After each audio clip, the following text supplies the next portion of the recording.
హృదయాంతరాలలోనా జ్ఞానామృతము నిండి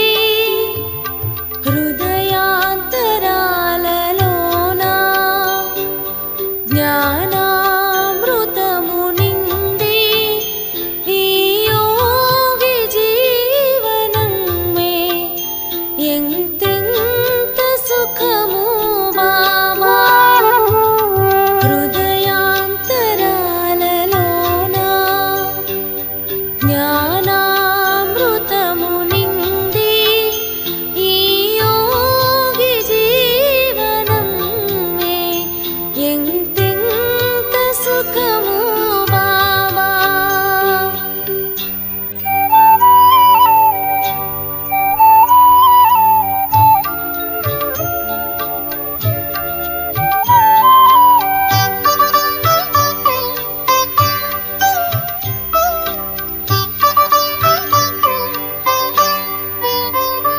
మనసంతా నీ ధ్యాస తలపంతా నీ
ఓం శాంతి. మురళీ డేట్ 19/7/2025. మధురమైన పిల్లలారా, మిమ్మల్ని చదివించేవారెవరు? తలుచుకుంటే సదా సంతోషంగా ఉంటుంది. ఇది కూడా మన్మనాభవయే.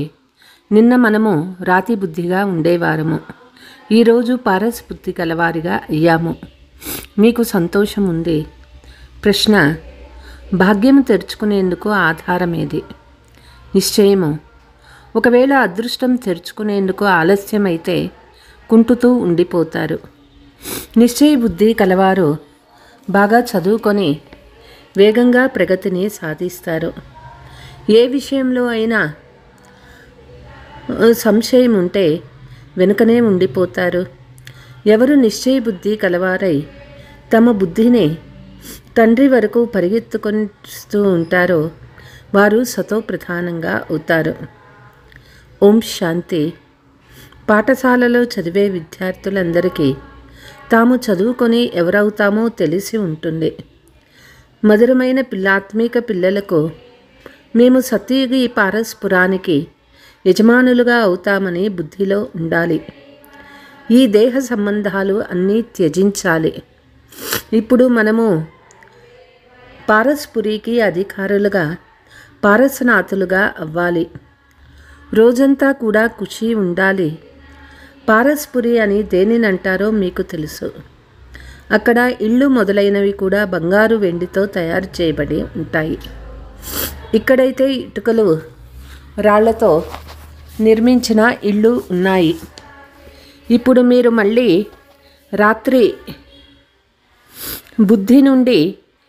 రాతి బుద్ధి నుండి పారస్ బుద్ధికి మారినారు. పారస్నాథులుగా చేయు బాబా వచ్చినప్పుడే రాతి బుద్ధి నుండి బంగారు బుద్ధి కలవారిగా చేస్తారు. మీరిక్కడ కూర్చొని ఉన్నారు. మంది ఉన్నతోన్నతమైన పాఠశాల అని మీకు తెలుసు. దీనికంటే పెద్ద స్కూలు మరేది ఉండదు. ఈ పాఠశాల ద్వారా కోటాను కోటి పదమాపతి భాగ్యశాలీలుగా, విశ్వాధికారులుగా అవుతున్నారంటే పిల్లలు మీకు ఎంత సంతోషం ఉండాలి. ఈ రాతిపురం నుండి పారస్పురికి వెళ్ళేందుకే పురుషోత్తమ సంగమయుగం ఉంది. నిన్న రాతి బుద్ధిగా ఉండేవారు ఈరోజు పారస్ బుద్ధిగా అవుతూ ఉన్నారు. ఈ విషయం సదా బుద్ధిలో ఉన్నా అది మన్మనాభవే అవుతుంది. పాఠశాలకు టీచర్ చదివించేందుకు వస్తారు. ఇప్పుడు టీచర్ రానే వస్తారని విద్యార్థి మనసులో ఉంటుంది. మన టీచర్ స్వయం భగవంతుడే అని పిల్లలు మీరు అర్థం చేసుకున్నారు. వారు మనల్ని స్వర్గానికి అధికారులుగా తయారు చేస్తూ ఉన్నారు. కాబట్టి తప్పకుండా సంగమయుగంలోనే వస్తారు. మనుషులు ఇంకా పిలుస్తూనే ఉన్నారని మీకు తెలుసు. ఇక్కడికి వచ్చేశారు. కల్పక్రితం కూడా ఇలాగే జరిగింది. అందుకే వినాశకాలే విపరీత బుద్ధి అని వ్రాయబడింది. ఎందుకంటే వారు రాతి బుద్ధి కలవారు. మీది వినాశకాలే ప్రీతి బుద్ధి. మీరు పారస్ బుద్ధిగా అవుతూ ఉన్నారు. కాబట్టి మనుషులు వెంటనే అర్థం చేసుకునేలా యుక్తితో ఆలోచించాలి. ఇక్కడకు అనేక మంది తీసుకువస్తారు. అయినా శివబాబా బ్రహ్మ తను ద్వారా ఎలా చదివిస్తూ ఉన్నారని అడుగుతారు. ఎలా వస్తూ ఉండవచ్చో ఏమీ అర్థము చేసుకోరు. ఎంతోమంది సేవా కేంద్రాలకు వస్తూ ఉంటారు.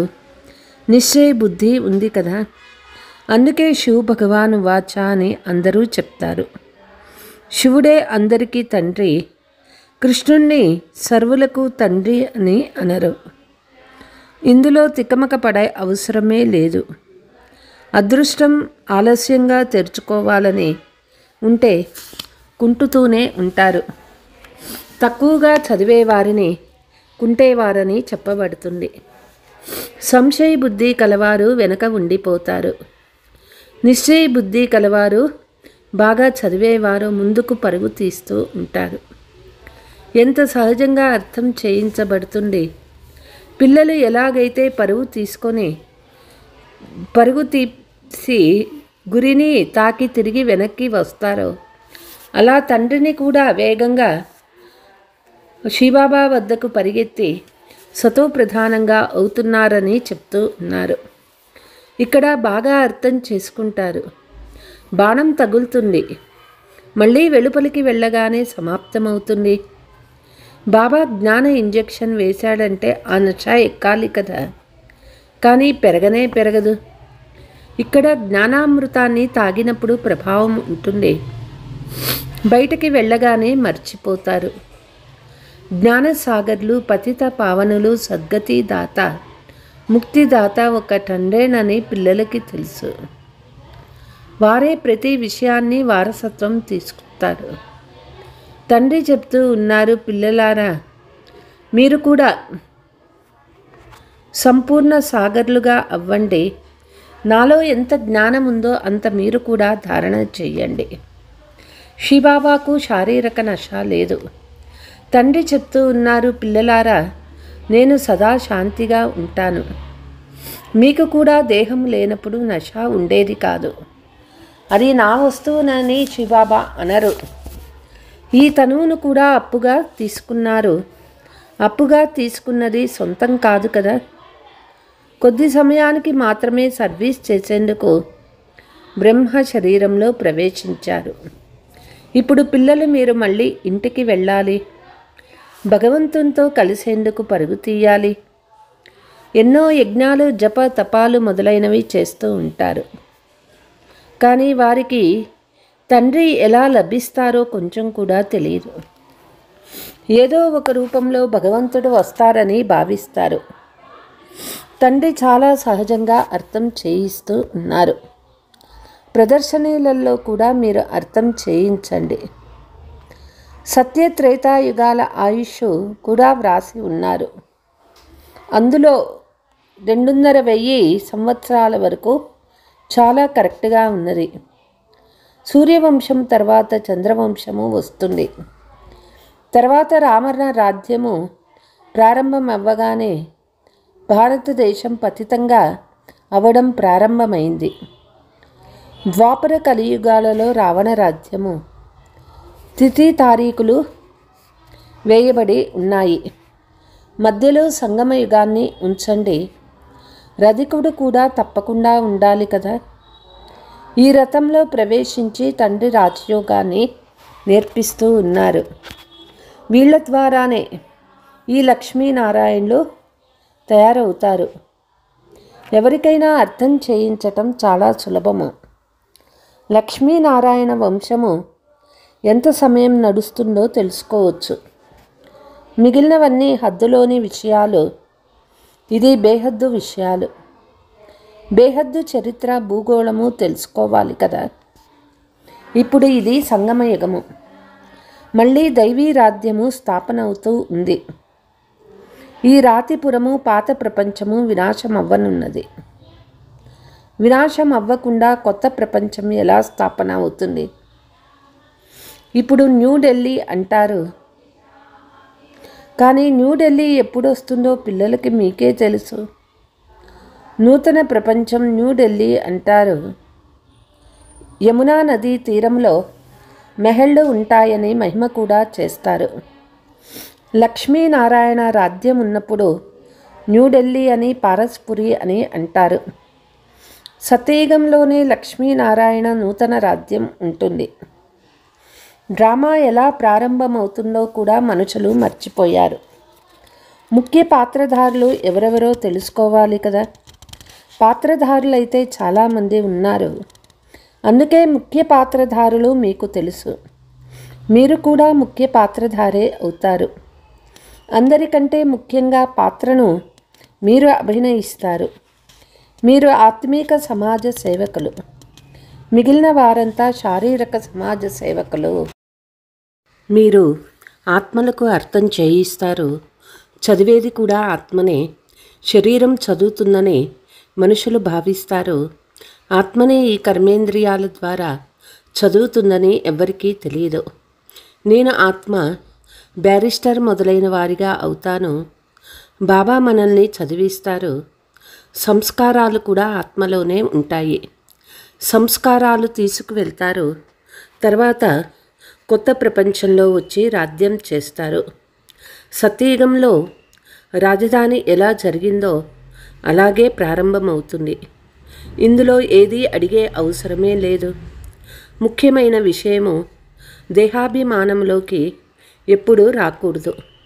స్వయాన్ని ఆత్మగా భావించండి. ఏ వికర్మలు చేయకండి. స్మృతిలో ఉండండి. లేకుంటే ఒక వికర్మ బరువు 100 రెట్లుగా అవుతుంది. ఎముకలన్నీ ఒక్కసారిగా విరిగిపోతాయి. అందులో కూడా ముఖ్యమైనది కామ వికారము. కొంతమంది పిల్లలు సతాయిస్తారు కనుక కొట్టవలసి వస్తుందని అంటారు. కానీ ఇది ఎవరూ అడగవలసిన అవసరం లేదు. దీనిని చాలా చిన్న పాపమని అంటారు. మీ తలపై జనం జన్మల పాపం ఉంది. మొదట వాటిని భస్మం చేయండి. తండ్రి పావనంగా అయ్యేందుకు చాలా సహజమైన ఉపాయం తెలిపిస్తూ ఉన్నారు. మీరు ఒక్క తండ్రి స్మృతి ద్వారా పావనంగా అవుతారు. భగవాను వాచ, పిల్లలారా, నేను ఆత్మలైన మీతో మాట్లాడతాను. మరి ఏ ఇతర మనుషులెవరు ఇలా ఆత్మలుగా భావించరు. వారు తమను తాము శరీరంగానే భావిస్తారు. తండ్రి చెప్తూ ఉన్నారు, నేను ఆత్మలకు అర్థం చేయిస్తాను. ఆత్మ పరమాత్మ మేళా జరుగుతుంది అని కూడా పాడతారు. ఇందులో శబ్దము మొదలైనవి చేయరాదు. ఇది చదువు. దూర దూరాల నుండి తండ్రి వద్దకు వస్తారు. పోను పోను నిశ్చయ బుద్ధి గలవారికి చాలా జోరుగా ఆకర్షణ జరుగుతుంది. ఇప్పుడు ఇంకా స్మృతి చేయడం లేదు కనుక అంతగా ఆకర్షణ ఎవరికీ కలగడం లేదు. ప్రయాణం నుండి తిరిగి వాపస్ వెళ్ళేటప్పుడు ఇంటి సమీపానికి రాగానే ఇల్లు గుర్తుకొస్తుంది. పిల్లలు గుర్తుకొస్తారు. ఇల్లు చేరగానే సంతోషంగా కలుస్తారు. సంతోషం పెరుగుతూ ఉంటుంది. మొదట భార్య గుర్తుకు వస్తుంది. తర్వాత పిల్ల పాపలు మొదలైన వారు గుర్తుకొస్తారు. ఇంటికి వెళ్తున్నామని మీకు గుర్తొస్తుంది. అక్కడ తండ్రి పిల్లలు మాత్రమే ఉంటారు. డబల్ ఖుషీ ఉంటుంది. మన ఇళ్ళైన శాంతిధామానికి వెళ్తాము. మళ్ళీ రాజధానిలోకి వస్తాము. స్మృతి చేస్తే చాలు. తండ్రి చెప్తూ ఉన్నారు, మన్మనాభవ. స్వయాన్ని ఆత్మగా భావించి తండ్రిని వారసత్వాన్ని స్మృతి చేయండి. తండ్రి పిల్లలైన మిమ్మల్ని పువ్వులుగా చేసి కళ్ళపై కూర్చోపెట్టుకొని జతలో తీసుకువెళ్తారు. కొద్దిగా కూడా కష్టం ఉండదు. దోమల గుంపు ఎలా వెళ్తుందో అలా ఆత్మలైన మీరు కూడా దోమల వలె తండ్రి వెంట వాపస్ వెళ్తారు. పావనంగా అయ్యేందుకు మీరు తండ్రిని స్మృతి చేస్తారు. ఇంటిని స్మృతి చేస్తారు. బాబా దృష్టి మొట్టమొదట పేద పిల్లలపైనే పడుతుంది. బాబా పేదల పెన్నిది కదా. మీరు కూడా గ్రామాలలో సర్వీస్ చేసేందుకు వెళ్తారు. తండ్రి చెప్తూ ఉన్నారు, నేను కూడా మీ గ్రామానికి వచ్చి దానిని పారస్పురంగా చేస్తాను. ఇప్పుడు ఇది నరకము, పాత ప్రపంచము. దీనిని తప్పకుండా పడగొట్టాలి. కొత్త ప్రపంచంలో కొత్త ఢిల్లీ ఉంటుంది. అది సత్యయుగంలోనే ఉంటుంది. అక్కడ రాజ్యం కూడా మీదే ఉంటుంది.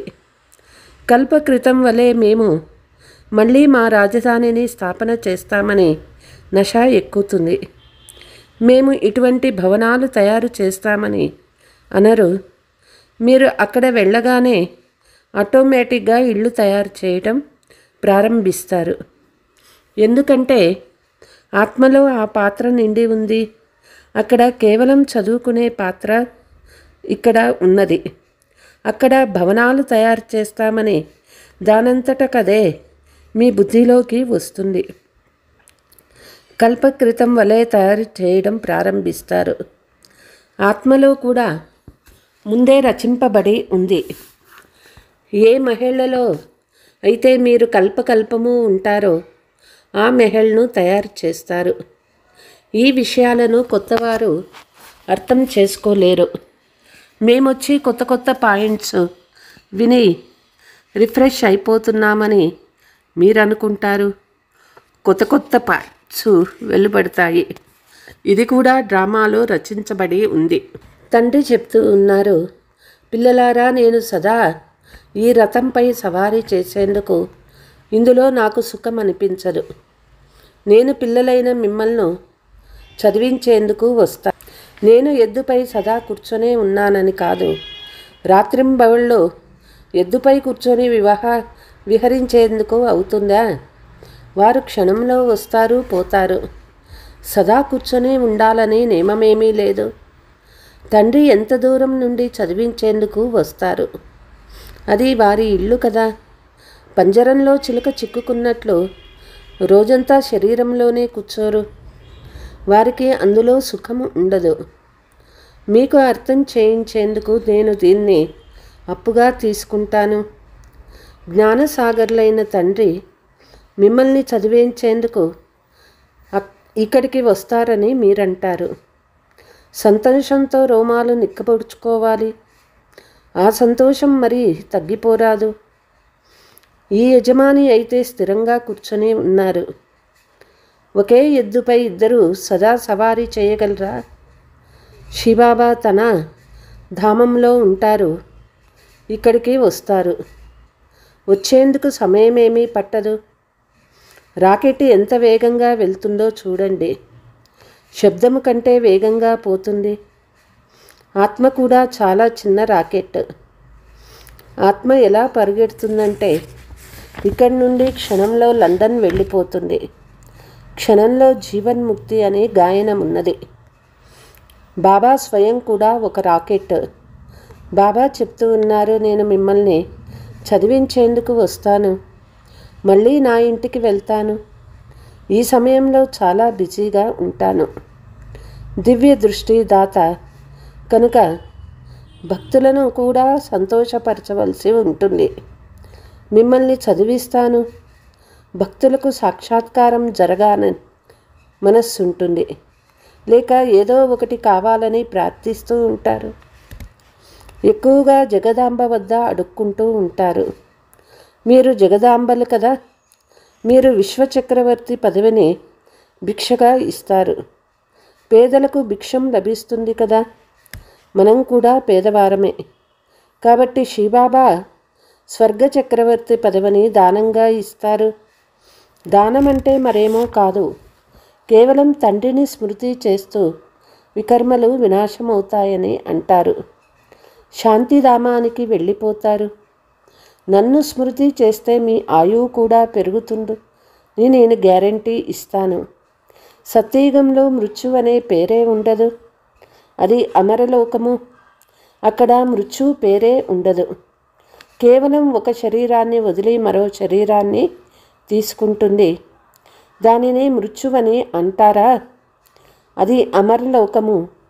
మేము వెళ్ళి బిడ్డగా అవుతామని సాక్షాత్కారం అవుతుంది. ఇది సంతోషించే విషయము. ఇప్పుడు వెళ్ళి బిడ్డగా పుట్టాలని బాబాకు కూడా అనిపిస్తుంది. నోటిలో బంగారు స్పూను ఉంటుందని తెలుసు. తండ్రికి అపురూపమైన ఏకైక బిడ్డ. తండ్రి నన్ను దత్తు తీసుకున్నారు. నేను అపురూపమైన కొడుకును కనుక బాబా నన్ను ఎంతగా ప్రేమిస్తారంటే వారు నాలోనే ప్రవేశిస్తారు. ఇది కూడా ఒక ఆటనే కదా. ఆటలో సదా సంతోషం ఉంటుంది. తప్పకుండా చాలా చాలా భాగ్యశాలి రథమని కూడా తెలుసు. జ్ఞానసాగర్లని ఎవరికి మహిమ ఉందో వారు ఇతనిలో ప్రవేశించి మీకు జ్ఞానం ఇస్తారు. పిల్లలైన మీకు చాలా సంతోషించే విషయం ఏమంటే భగవంతుడే వచ్చి చదివిస్తూ ఉన్నారు. భగవంతుడు స్వర్గరాజ్యాన్ని స్థాపిస్తూ ఉన్నారు. మనము వారి పిల్లలము. కానీ నరకంలో ఎందుకున్నాము? ఇది ఎవరి బుద్ధిలోనూ రాదు. మీరు భాగ్యశాలీలు. విశ్వాధికారులుగా అయ్యేందుకు చదువుకుంటున్నారు. ఇటువంటి చదువుపై ఎంత గమనం ఉంచాలి? అచ్చా, मीठे मीठे सिकीलते बच्चों प्रति मात पिता बाप दादा का याद प्यार और गुड मॉर्निंग. रूहानी बाप के रूहानी बच्चों को नमस्ते हम रूहानी बाप के रूहानी बच्चों को याद प्यार गुड మార్నింగ్ నమస్తే నమస్తే. ధారణ. ఇప్పుడు యాత్ర పూర్తి అయింది. మొదట మేము మా ఇళ్ళైన శాంతిధామానికి వెళ్తాము. తర్వాత మళ్ళీ మా రాజధానిలోకి వస్తామని డబల్ ఖుషీలో ఉండాలి. తలపై ఏదైతే జనం జన్మల పాప భారం ఉందో దానిని భస్మం చేసుకోవాలి. దేహాభిమానంలోకి వచ్చి ఏ వికర్మ చేయరాదు. వరదానము. శ్రేష్ఠ సంకల్పాల సహయోగము ద్వారా అందరిలో శక్తిని నింపే శక్తిశాలి ఆత్మ భవ. సదా శక్తిశాలి భవ అనే వరదానాన్ని ప్రాప్తి చేసుకొని సర్వ ఆత్మలలో శ్రేష్ఠ సంకల్పాల ద్వారా బలం నింపే సేవ చేయండి. ఎలాగైతే ఈ రోజుల్లో సౌరశక్తిని జమ చేసుకొని చాలా పనులు సఫలం చేసుకుంటారో అలా శ్రేష్ఠ సంకల్పాల శక్తి ఎంత జమ చేసుకోవాలంటే తద్వారా ఇతరుల సంకల్పాలలో బలం నింపండి. ఈ సంకల్పము ఇంజెక్షన్ చేసే పని చేస్తుంది. దీని ద్వారా లోపలి వృత్తిలో శక్తి వస్తుంది. అందువల్లే ఇప్పుడు శ్రేష్టమైన భావన లేక శ్రేష్ఠ సంకల్పం ద్వారా పరివర్తన చేయాలి. ఇప్పుడు ఈ సేవ అవసరంగా ఉంది. స్లోగన్. మాస్టర్ దుఃఖహర్తగా అయ్యి దుఃఖాన్ని కూడా ఆత్మీక సుఖంలోకి పరివర్తన చేయండి.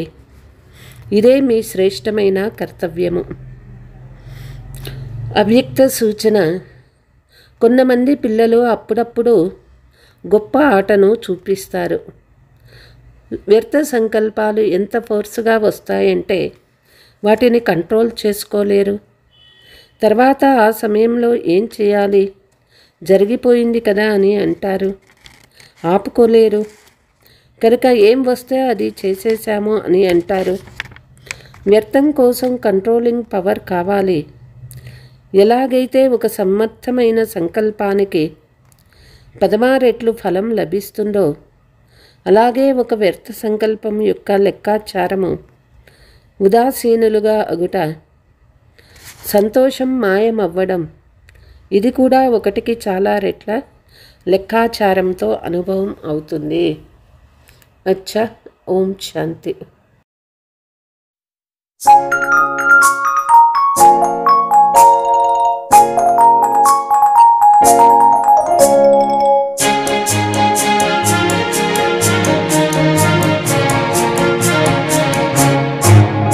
మనమంతా బాబా పిల్లలము, ఆ స్వర్గమే నేలకు దింపగలం.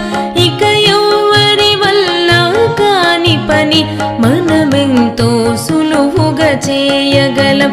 మనమంతా బాబా పిల్లలము, ఆ స్వర్గమే నేలకు దింపగలం.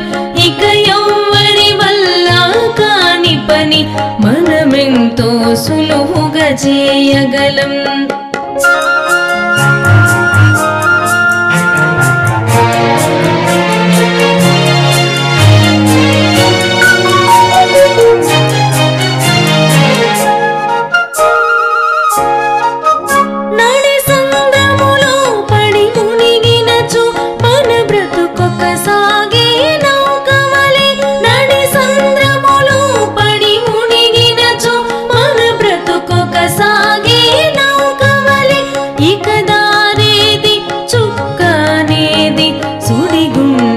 దాటేదారేది శివబాబా తన చేయందిస్తే దరికి చేరగలిగేను.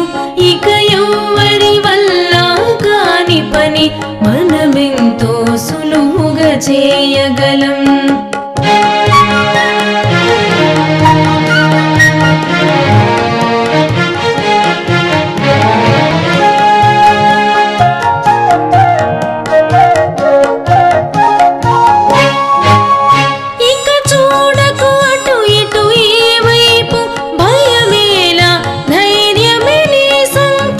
ఇక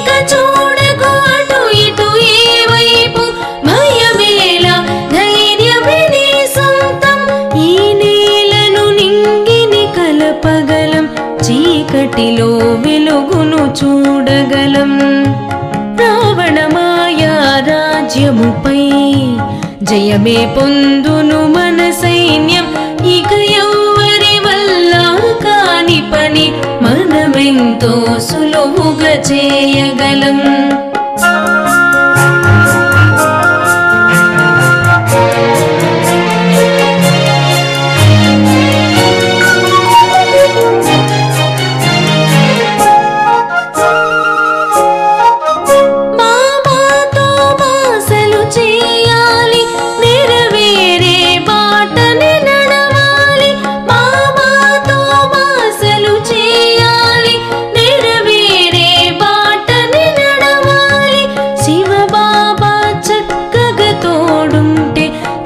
దిగులెందుకులే మన మదిలో ఆకాశ హద్దులే చేరుకొని శివబాబా ఉడికే చేరుద్దాం.